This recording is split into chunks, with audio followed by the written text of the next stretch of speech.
views and opinions expressed do not necessarily reflect those of Access Fort Wayne, the Allen County Public Library, or any other supporting groups. If you'd like to produce a show, call us at 260-421-1250.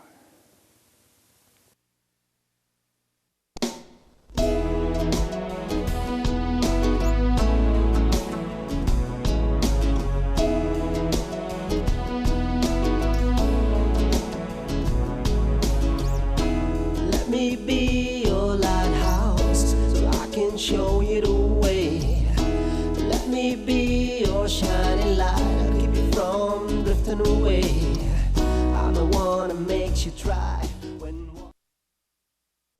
Hello, welcome to my show. This is Patty Hunter of Patty's Page. Today's guest is Mr. Davyd Jones. Hello, sir. Hi, Patty. It's good to be here. I'm glad we finally were able to connect. So excited to spend some time with you. And you, sir, are running for the state representative office for District 82.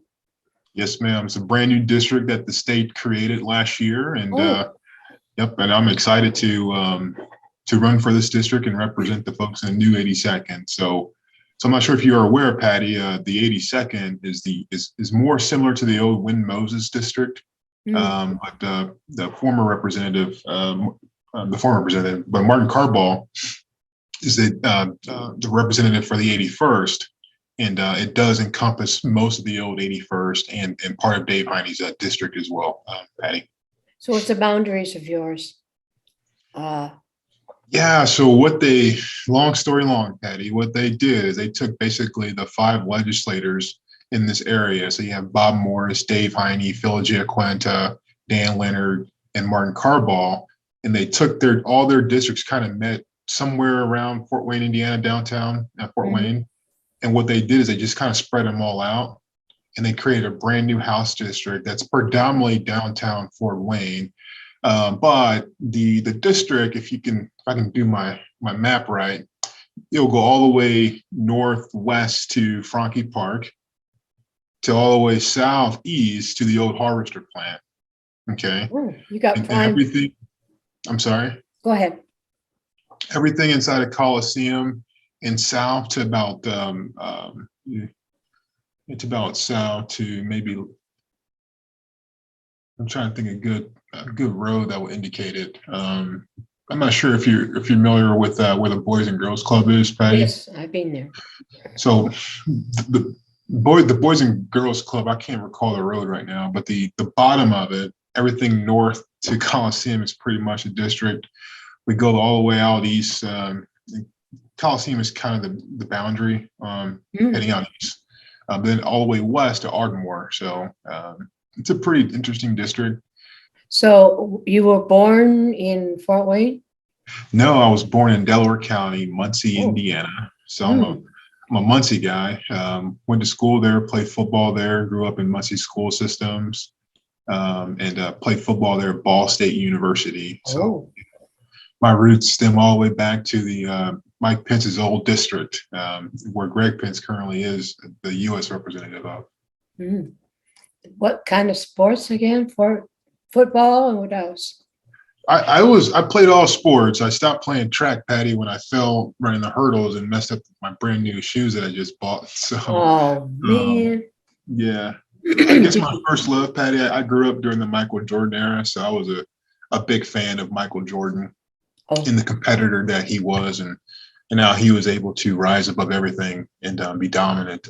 But football was the sport that, you know how folks say you have God-given talent, Patty? Football was my God-given talent that I could not deny. And, I'm more known for my abilities on the football field. Did you win awards? Yeah, lots of awards, Patty. I don't have I'm sure you did. Well, I don't see anything behind you, kiddo. So you caught me in the process of moving my office. Oh. So we're moving our office to actually downtown Fort Wayne. Oh. It's been delayed for about 2 weeks, but so everything in my office is packed up. So you will see footballs behind me and rings and plaques and all that stuff. I'm a former team captain at Ball State University. So historically, every step of my at least athletic career, my peers have voted me to be their leader as a team captain. I'm a Delaware County Athletic Hall of Fame. So in the county that I grew up in, Patty, I am in the Athletic Hall of Fame. I'm Right. also in the Ball State Athletic Hall of Fame as well. I am So in the presence of royalty. I am a simple man, Patty. I'm a simple servant. So yeah. So what led you into the politics? How long ago was this? I think it probably started in about 2013. Fresh out of college, I am in business. So what I do for a living, Patty, is I help people make informed decisions in regards to their wealth. So if you're retiring or you wanting to accumulate your wealth or get good savings on your wealth or get efficient income from your savings, I've done that for over a decade, helping people make wise decisions in doing so. And what I noticed, Patty, is when I got into the business, I got started helping teachers retire through the state of Indiana, mostly in IPS, Indianapolis Public Schools. A ton of teachers, helping a ton of teachers retire. And what I noticed in building a business, if you're not from wealth, Patty, it's quite difficult to build a business because the immediate thing they tell you to do is go to your immediate friends and network and start your business from them. Well, I went to mine, and what I do, you need a lot of money managed to be successful in this business. And I went to my peers, and there was wealth in folks that I knew, but there wasn't the kind of wealth that was needed. And I quickly realized those who I want to help and serve the most, they didn't have the resources nor the knowledge and understanding. And that's key, Patty, the knowledge and understanding of what wealth accumulation and how to build wealth accumulation really means. So I went down I went down the rabbit hole, Patty, with education, so my master's in financial economics. I went down the rabbit hole of understanding how to truly impact a community as best as possible. So that pathway of educating myself and enlightening myself took me to politics, and I started getting involved with legislators. Started calling up, my state senator was Dennis Cruz at the time. Called him up. Yeah, called him up, and I'm not sure if you know, but his wife Kay did pass away a couple of days ago. So you keep the family in your prayers. But keep Dennis, John, and the family. I did not know. In your prayers. Dennis is a good man. So anyway, he got this call from this little old guy, and we started doing lunch and coffees together and taking me to events and stuff. This was probably 2018 or so that this started to transpire, and got close with him. Started getting close with U.S. Senator Justin Bush as well. I was in his campaign ad and his campaign commercial, helping friends raise money for politics. So usually, Patty, I was behind the scenes helping folks raise money for their campaigns.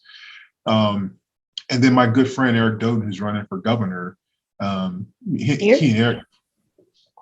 Doden.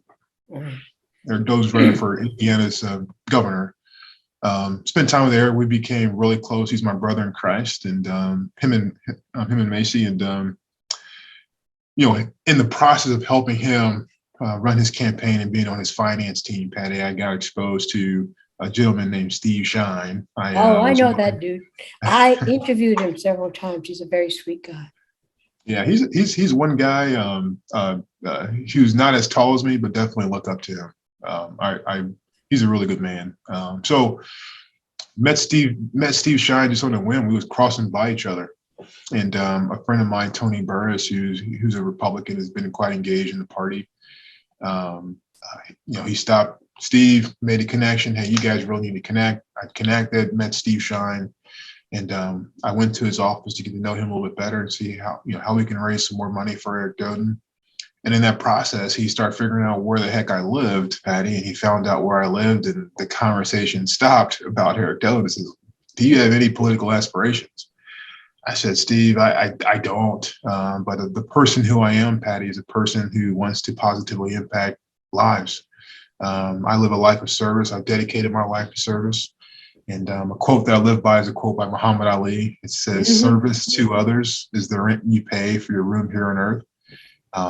So what fills my cup up is service, and I love emptying it. So it's kind of a short-winded, long-winded story or answer to your question, Pat.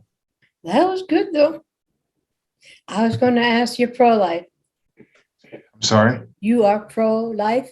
Oh, yes, ma'am. Yes, ma'am. For sure. I'm endorsing everything. Yes, ma'am. That's so right. Because we love you, man, for what you're doing and for our babies. Of course, the moms and dads as well. Why did you run for 82, District 82? That was the position that was presented to me, Oh, Patty. Yeah. So we talked maybe the beginning of October, and that same day, oddly enough, U.S. Representative Jim Banks was in town with a former governor, Chris Christie of New Jersey. They had an event downtown on the Landing. I live downtown, so it was kind of like the stars were aligning.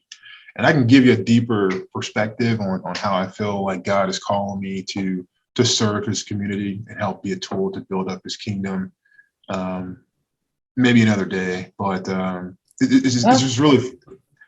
We've only got 30 minutes, but it's really interesting how just the stars align from that day on, Patty. And part of me didn't want to put myself, my family, those I care about, my business into this light of the world, because I've been advised plenty of times politics is a beast. There's gargoyles who are undefeated in the system, and it typically chews up good people, but I've come from the perspective that good people have to at least try to positively impact the system, Patty. But from that day I met Steve Shine, that same night I was at an event with a Representative Jim Banks and Governor Chris Christie, and Landon Porter helped us put that together, who does work for Jim Banks here in town. And from there, I sought counsel from some mentors of mine, some legislators. So I got pretty close with a few legislators. Martin Carball is one of those individuals. Yes, ma'am. Chris Judy, spent some good time with Chris Judy, just educating me on, the mountain that I am climbing for myself, but also the mountain that I'm climbing with the rest of the legislators down in the assembly, representing a district. So, and then some mentors of mine, spent some time with Eric Doan and a few other mentors of mine in the community and elsewhere, and praying, a lot of prayer, because this is not an easy task, for sure, Patty. If you do get to be the state rep for District 82, what would your duties be? Did they tell you already what you have to do, or Yeah, so the legislative body of the state of Indiana, we're basically writing laws for the entire state, right? Bill? And as a representative, I will be representing not only my values and my foundation, that's why people are voting me in, but also I'm representing an entire district, roughly 67,000 individuals. And I'm bringing that voice to the assembly and into caucus, and represent them as legislation is being passed and crafted. All I'm doing is representing a district. I will be implementing some bills along the way. When I see bills or ideas need to be put on paper and voted on and put through that process. But you're a legislator. You're crafting the laws and the rules that the state goes by. So does it have to go through the House? I'm sorry. To get approved, your laws that you? Yeah.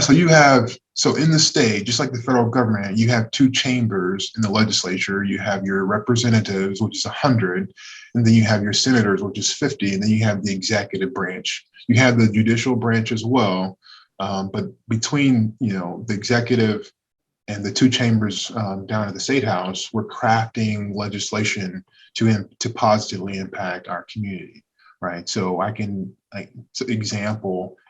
If Roe versus Wade is supposed to be stricken down and sent back to the states for the states to make that decision, the governor is calling back the assembly. So the governor is calling back the legislators come January 6th to release funds tax refunds to the taxpayers. But in that moment, the legislators can craft other legislation. So if there is an abortion law on the books for the state of Indiana, the legislature, the representatives and senators signed by the executive branch, the governor, will be crafting and writing that law. So any law you can think of for the state, the legislative body crafts that law. The executive stamps it for his or her approval. It's only he right now. And even like today, the New York gun law was stricken down. So the right to carry. So that's the same kind of thing. So the states will have more power. I'm more of a states' right activist, where most major decisions like that should be made by the individual state. Obviously, things should be debated, which is good, but the states and the local government should have more autonomy, more authority on how we are governed. With COVID in education, children, how can the children catch up to what they have missed over the last 2 and a bit years of now being in class itself, the physical class? Yeah, I don't have all the answers, Patty. I was with the former governor, Mitch Daniels, the retiring president at University of Purdue. I was in West Lafayette about a month ago, just spending time with good people. And part of the conversation was, look, how we handled COVID and how we educate our youth. It's kind of putting most kids behind a year or 2 years, right? We should have some kind of program that is a year-long program, so no summer break, but year-to-year program where we're just really catching kids up as quickly and as efficiently as possible. I don't have all the answers. I'm hopeful that local school boards take control of that with the right autonomy, I guess, from the state government. But guess we all have to sort of join together and work it out. Yeah, locally. Every school board should have the autonomy to figure out the best way to catch their kids up, to better prepare them for the next stage in life. COVID has disrupted lives. It's disrupted a lot of lives. People have died. People's lives have been disrupted.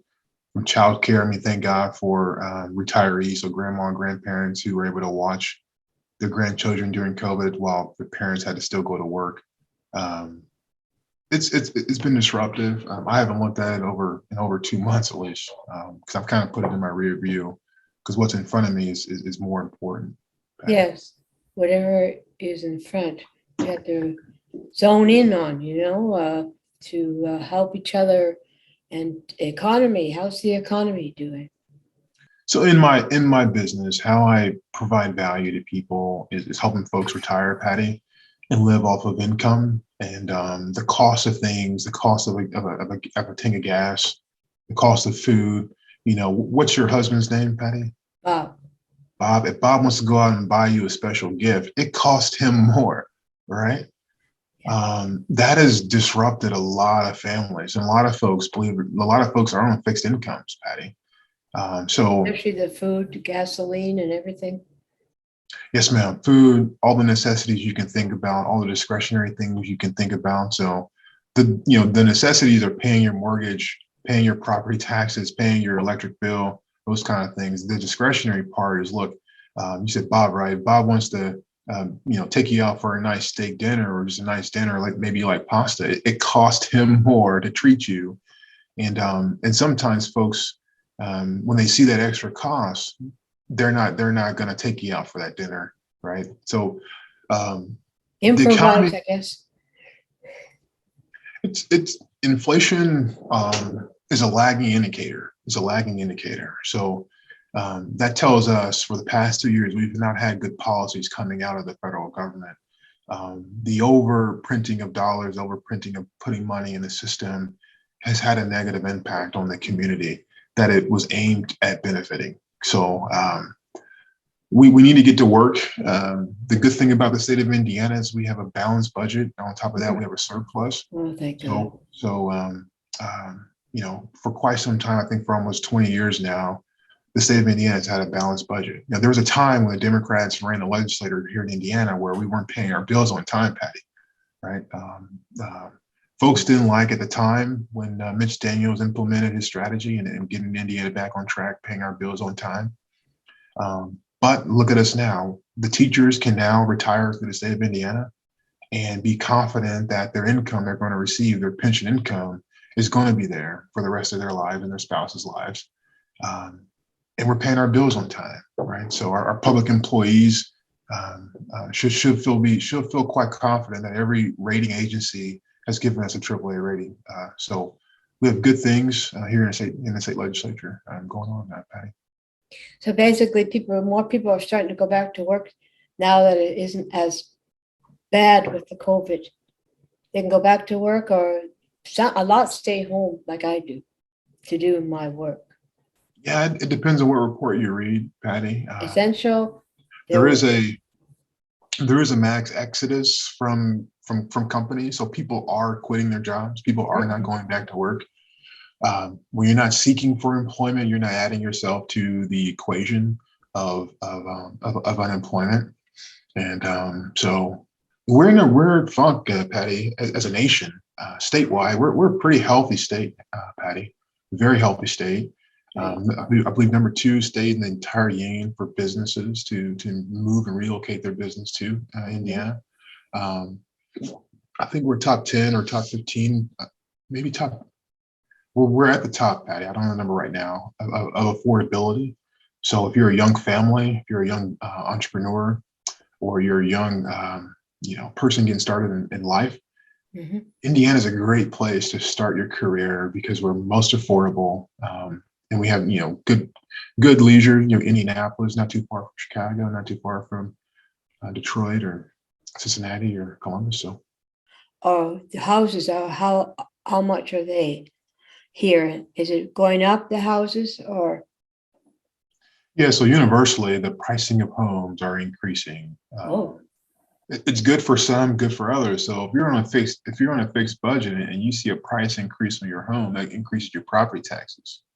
Whoops. Most of us don't like paying more taxes on things that we don't feel are necessary. But property values does help out public education. It does help out with resourcing and funding our public teachers, Patty. So part of it is just figuring out ways to be more creative within the tax structure, within the revenue structure, and provide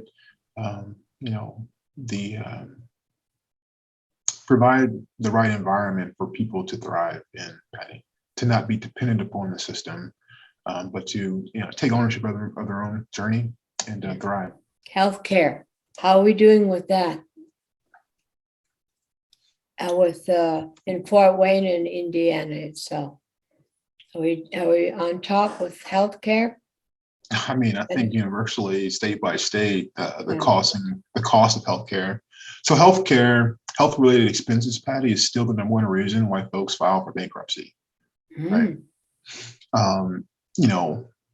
Health insurers, hospitals are trying their best to provide the best level of service to the communities. But the cost of doing so is rising at a rate that makes it hard for people who are on fixed budgets or are living paycheck to paycheck. It's hard for them to afford the right service, right? So there has to be a discussion made. I know there are some legislators in the Republican Party now that are talking with issuers, talking with the entire health system, so hospitals, those who bill, the insurance agencies, those who, anyway. There are good legislators trying to figure out ways to find a medium to where we can lower the pricing of prescription drugs, of expenses in the hospital, Patty, and lessen the burden on our citizens here in the community. Especially the elderly people who have to have operations or be in,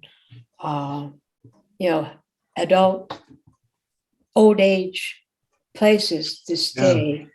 Yeah, and part of it is, Patty, I don't believe the government is the answer to every question that we ask, right? Oh, I know. I just want to know if we can get a little oomph. Well, I think the public sector Mhm. can step up and bridge gaps, right? I hope so. And Yeah. that's a big perspective of mine. I want the not-for-profit sector, the public sector in our communities to lead the charge.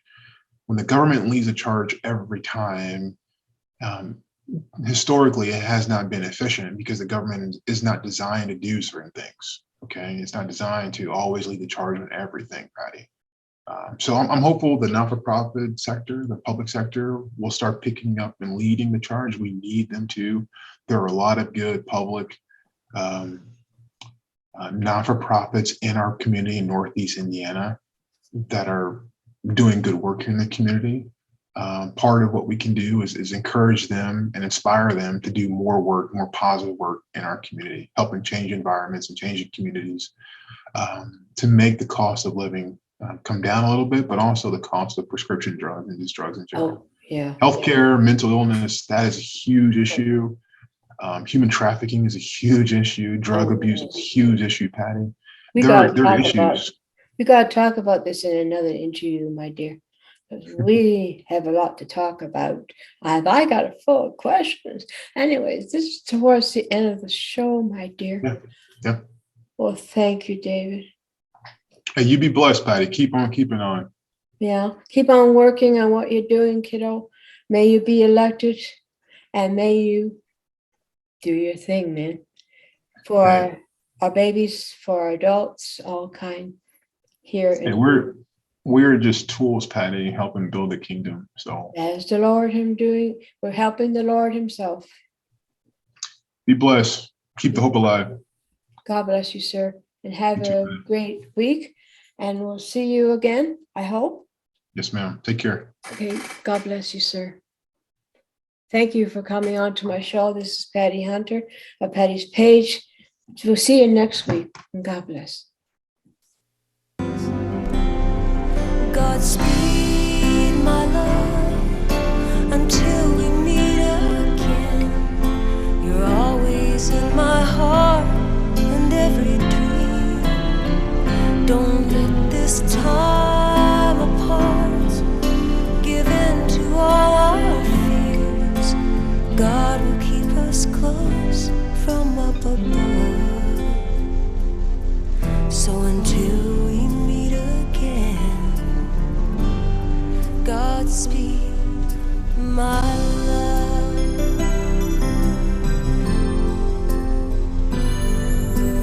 God is with us always for the rest of our lives.